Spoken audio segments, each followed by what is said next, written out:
semen is of an extraordinary level of potency. You are using it to spill it on the JNU bed sheets, okay? If that's how you're using it, well, that's your compulsion. We have a biology, we cannot put it under the carpet, it's there. Body has its needs, as there is physical hunger, so there is sexuality, but to what extent is your choice. So in the yogic culture, this is called as virya. It is one of the most potent things. Obviously, it has a potency if you know how to explore.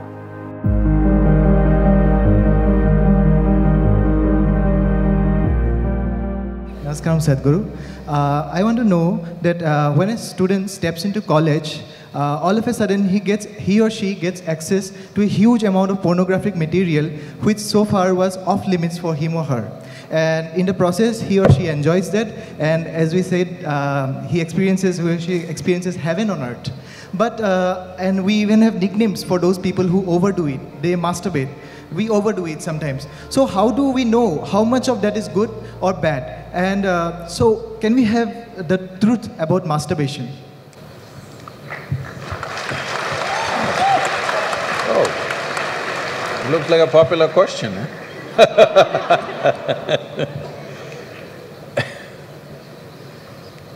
See, we have a biology, we cannot put it under the carpet, it's there. It's best we address it for what it is. But right now the problem in the world is, because certain religious institutions in the world took this attitude that the very biology of the human being is wrong, because of this, culture started hiding it under the carpet. Well, in this culture we never had it, but after the British came and left, we became more prudish than the British. But before that, if you look at our temples, all the outside temple art is all pornographic, if that's what you want to call it. But we don't call it pornographic, we are only talking about the various dimensions of human biology. Because we don't see it as wrong, but we see it as the periphery of life. If you stay there only, you will stay on the physical dimension forever, you will not explore anything else. So in the temple, always it's the periphery. You are supposed to look at that and understand it's the periphery of life and try to make an attempt to go deeper, but at the same time not to be in denial of it. Not to glorify it or not to be in denial of it is the most important thing. But in your college, watching these things on the whatever, your internet or whatever, people tell me that… somebody told me, I don't know if these percentages are correct. When I was asking, what is the content? I was trying to understand the internet and its content, what is the real content on the internet? They're telling me, you should know, they're telling me 70% of the content on the internet is pornography. Is it so? Is it so? You must be the expert.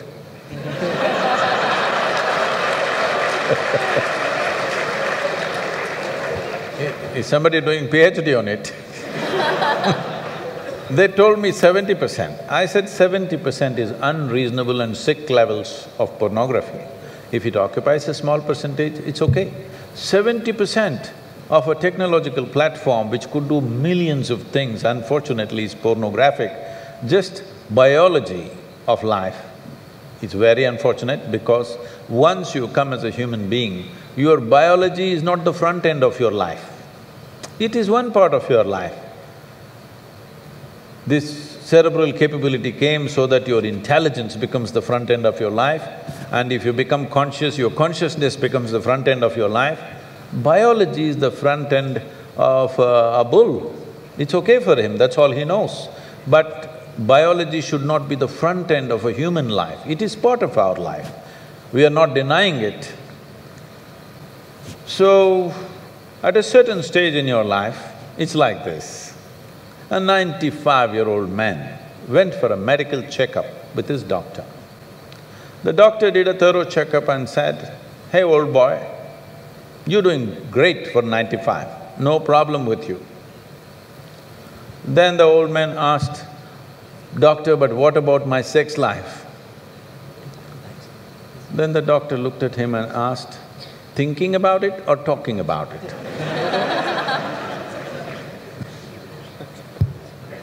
So at different stages of life, there are some times you only think about it and talk about it, there are some times you indulge in it.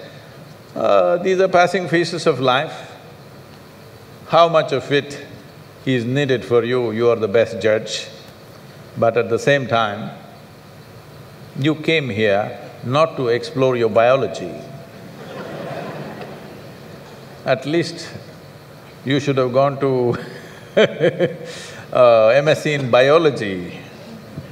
You shouldn't be wasting your time in a technological institute exploring biology. Does it mean to say you don't have biology, you don't have biological needs? You have, it's fine, but it must be on the periphery. It should not become the core of your life because it will reduce you in the sense. A creature which was purely biological evolved into a place which has an intelligence of its own beyond its biology. See, animal intelligence works for its biology alone. How to get its food, how to get its mate, this is all its entire life is. If human intelligence also functions like that, you are bellying the evolutionary process. You are seeing how to go back, take the evolutionary process backward, not necessary. This does not mean you do not have a body, body has its needs, as there is physical hunger, so there is sexuality. You have to address it in some way, but to what extent is your choice, but definitely it should not be the front end of your life because you're rolling back evolutionary scheme of putting your intelligence and consciousness in the front. Instead of that, you're putting your biology in the front.